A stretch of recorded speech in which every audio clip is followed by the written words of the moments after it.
We are going to talk a little bit about dealing with very difficult lighting scenarios. You can see in this case, this is a very sunny day. There are no clouds. One of the biggest problems we have is that they have blonde hair. Now we are at the top of a mountain, so there's no coverage whatsoever. We're shooting at an ISO of 500, so we're actually adding more light.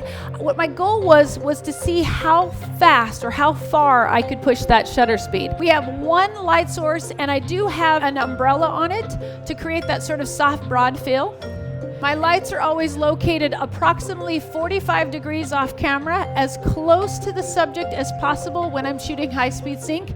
We know we run the risk of shadows, but by taking the light slightly above the subject and angling it slightly, it pushes the shadows naturally down into the crevices of the body where they would be. If I were to put this light low and shoot it across their body, they would have big, heavy shadows across everyone's body. All right, so here's a very, very low light situation. You can see now the sun is gone. There is no sun out there. I'm shooting at ISO 1000, so this is where you start to risk pixelation and your image falling apart.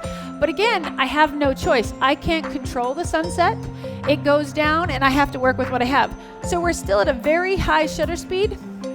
We're at a very high ISO because I'm testing how far can I push this. The ISO is going to give me volume of light out here, correct? This is where I'm getting the width of the light.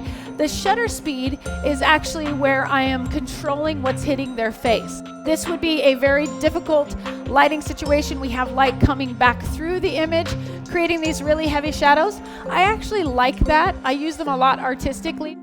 This is probably the darkest rainstorm I've ever photographed in. Now, as far as control, we still have beautiful light on their faces.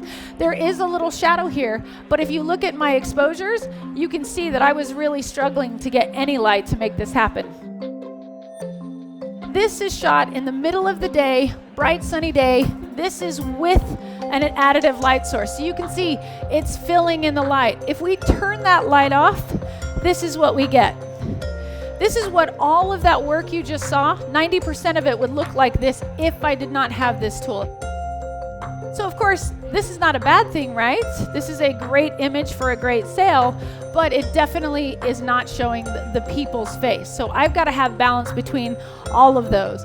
We still want to be creative, but we definitely want to give our clients something unique.